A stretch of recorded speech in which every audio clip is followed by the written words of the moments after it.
Nós vamos começar, é o assunto de maior interesse de todos vocês. O meu alvo é a gente ajustar a vida familiar. Então nós vamos falar de filhos. Mas para falar de filhos, eu tenho que falar um pouco de casamento. É importante que a gente entenda o seguinte: nada estabiliza mais uma criança do que os pais estarem bem. Simples. Nada gera mais estabilidade emocional do que os pais estarem bem. Por que eu comecei com vocês falando sobre guerra alguns meses atrás? Porque a guerra é para a criança uma das piores coisas que pode existir. Mantém ela em estado de alerta o tempo inteiro. Depois de um tempo ela entristece ou ela irrita. Então, se nós queremos ter filhos maduros, nós vamos ter que aprender a lidar com a realidade do parceiro da gente. Nós não podemos corrigir o parceiro. Nós não temos condições de fazer isso. Não se muda o outro. O outro, quem é capaz de mudar, é ele próprio e Deus. A gente pode ser um instrumento que Deus vai ajudar na vida do outro. Mas a gente não tem o poder de mudar o outro. Vocês estão me entendendo? A gente não consegue fazer isso. Agora, nós podemos facilitar o caminho do outro. Nós podemos, na maturidade, no equilíbrio, num espírito mais firme e sereno, ajudar o outro, ajudar o parceiro a encontrar um tanto de equilíbrio. E isso nós podemos fazer. Então, para eu falar, eu devo gastar com vocês uns 2 meses, se eu for abrir todos os textos da Bíblia sobre as crianças, que é o que eu pretendo fazer, nós vamos gastar uns 2, 3 meses de reunião. Então nós vamos fazer isso. Porém, eu estou fazendo do jeito que eu entendo que tem que ser feito. O que tem que ser feito? Nós temos que compreender que são os pais quem estabilizam os filhos. Então os filhos ficam emocionalmente melhores ou não, dependendo do jeito que os pais tiverem, tá? Há uma idade que é um divisor de águas. A idade é 12 anos. Então 12 anos precisa ser para nós um divisor de águas. Nós temos algumas teorias que sugerem 5 anos, 6 anos, 2 anos, que a mãe tem interferência na vida do filho até os 2 anos. Tem teorias que vão falar 5, tem teorias que vão falar 6. Como nós estamos nos baseando nas Escrituras, as Escrituras colocam uma idade. Ela coloca os 12 anos de idade. Até os 12 anos de idade, a mãe precisa ser muito presente. Muito. Porque a mãe é o elemento que mais estabiliza o filho. Se o pai descompensar, a mãe precisa estar ali. Vocês vão lembrar que aí está o filho. O primeiro elemento que protege o filho na casa é a mãe. O segundo elemento que protege é o pai, e ali está o mundo. Se o pai descompensa, a mãe faz o movimento de proteção. Vocês estão entendendo? Onde vocês sofrem, nós, homens, deveríamos manter vocês bem. Vocês estão entendendo? Então esses estudos, eu gostaria que os maridos de vocês ouvissem. Semana que vem eu vou dar uma palavra para os homens. Como nós temos uns 20 só aqui, então eu gostaria que vocês pudessem levar, dentro do possível, para a casa de vocês, para os maridos de vocês entenderem a importância disso. Mas eu vou começar hoje, eu quero contar uma história rapidinha que Jesus viveu. O primeiro milagre, que Jesus fez muitos milagres, muitos. Mas o primeiro milagre de Jesus foi num casamento. O que vocês acham que isso significa? Se o primeiro milagre dele foi num casamento, qual é o primeiro lugar que ele deseja intervir? No casamento. Gente, Jesus é poderoso para intervir nas nossas realidades, do casamento e dos filhos da gente, tá? E aí Jesus, o texto diz que Jesus foi convidado para o casamento. O que o texto está querendo dizer? O texto está querendo dizer o seguinte, que nós temos que tomar uma decisão. Se nós vamos convidar esta pessoa chamada Jesus para participar do casamento da gente.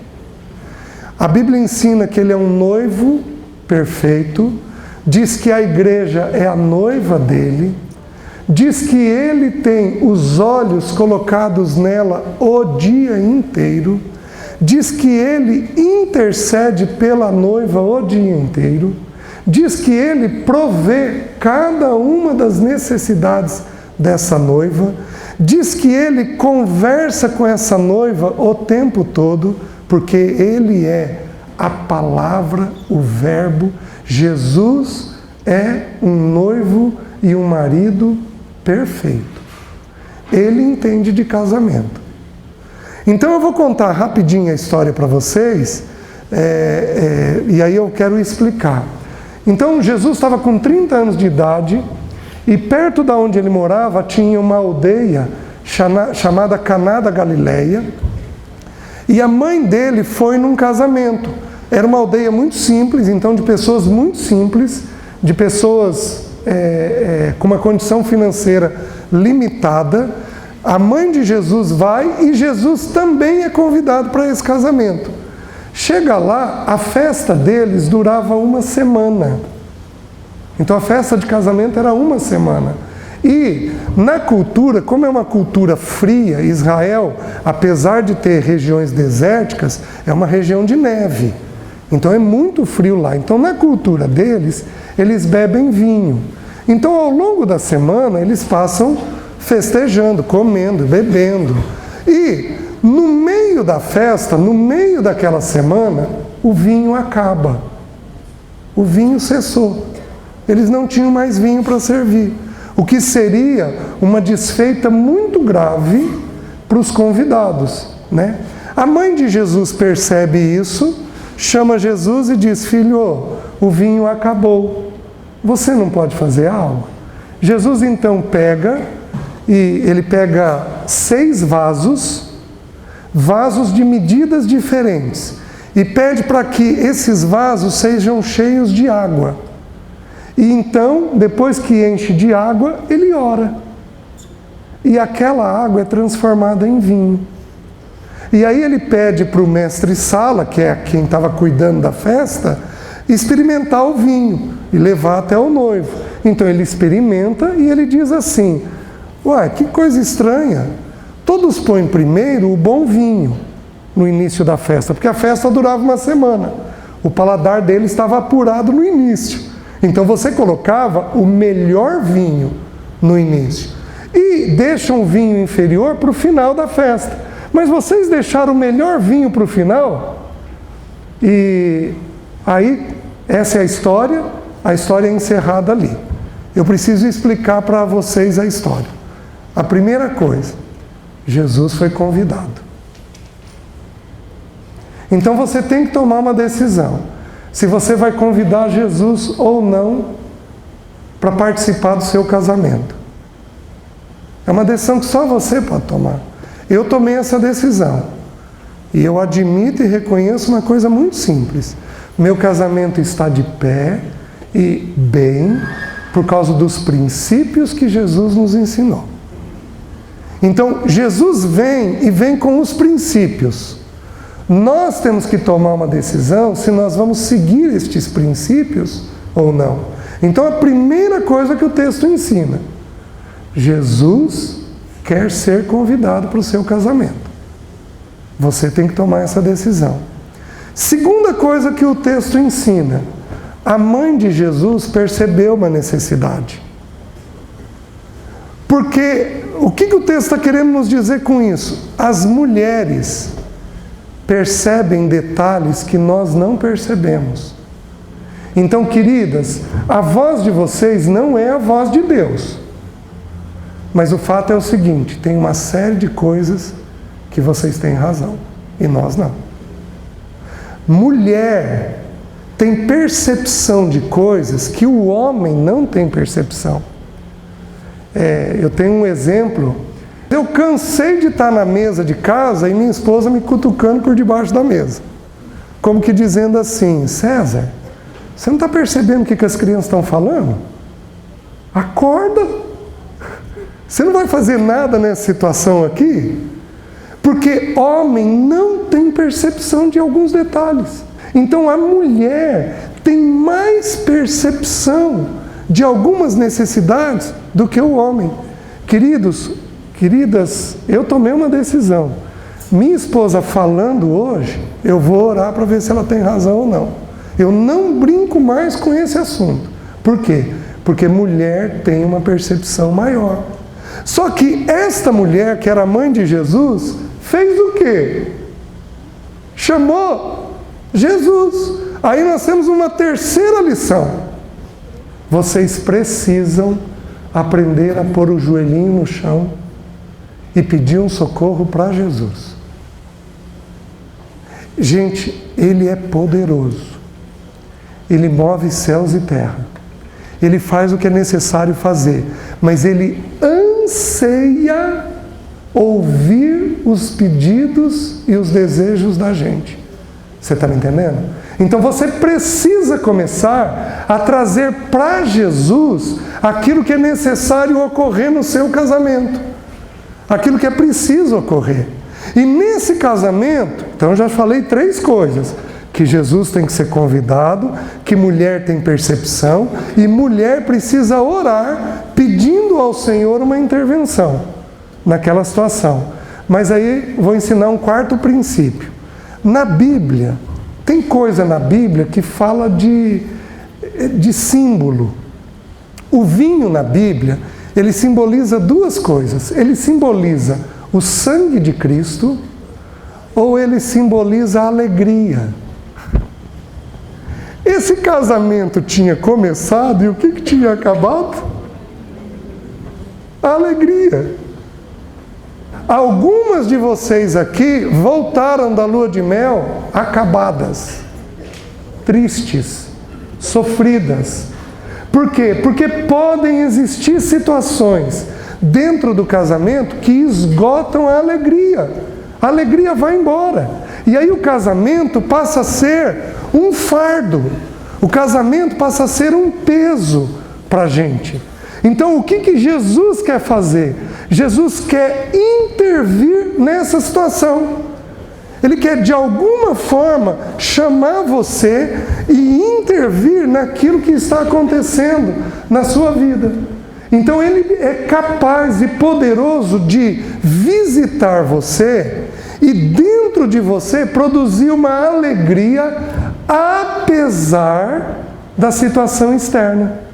Tem um versículo bíblico que diz que Deus nos dá uma paz que excede o entendimento.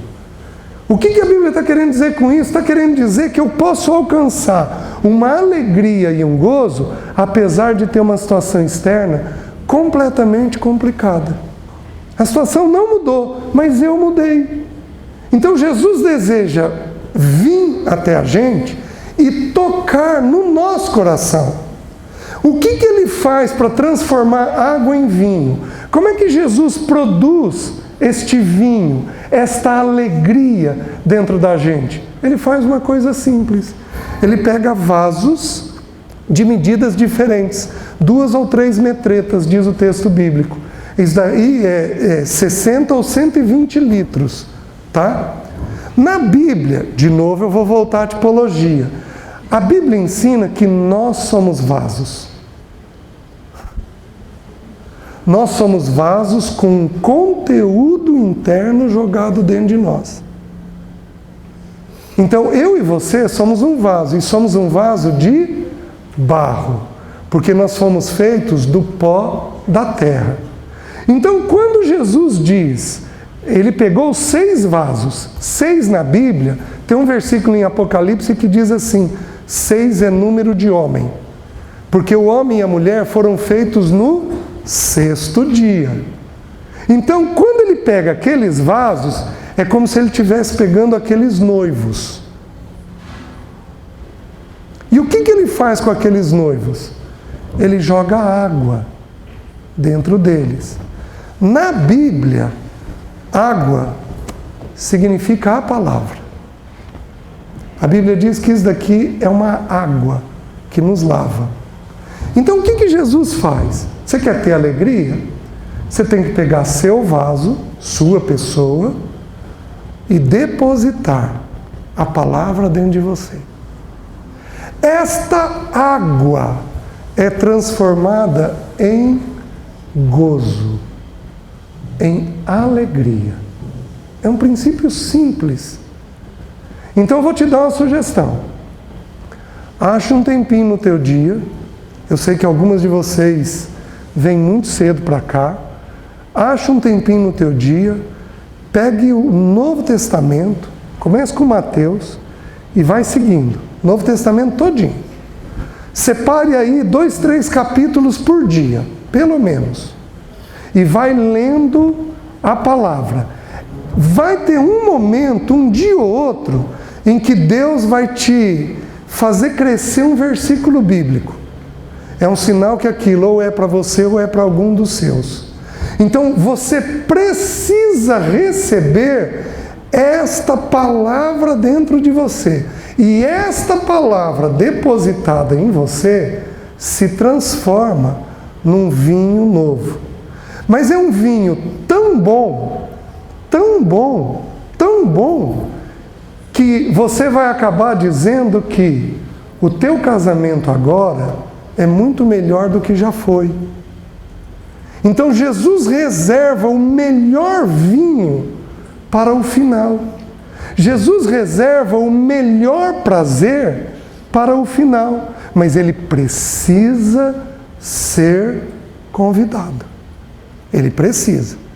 Então, graças a Deus que toda quinta a gente abre as Escrituras e estuda junto, mas isso não é o suficiente. Você come uma vez por semana? Não. Você come todo dia. A palavra de Deus, ela precisa ser comida. Jesus falou assim: quem de mim se alimenta, por mim viverá. Então, eu tenho braveza para dar. Mas quando eu como de Jesus toda manhã, essa braveza é tirada e é transformada em mansidão. Então a mansidão que eu estou tendo dentro de casa não é minha.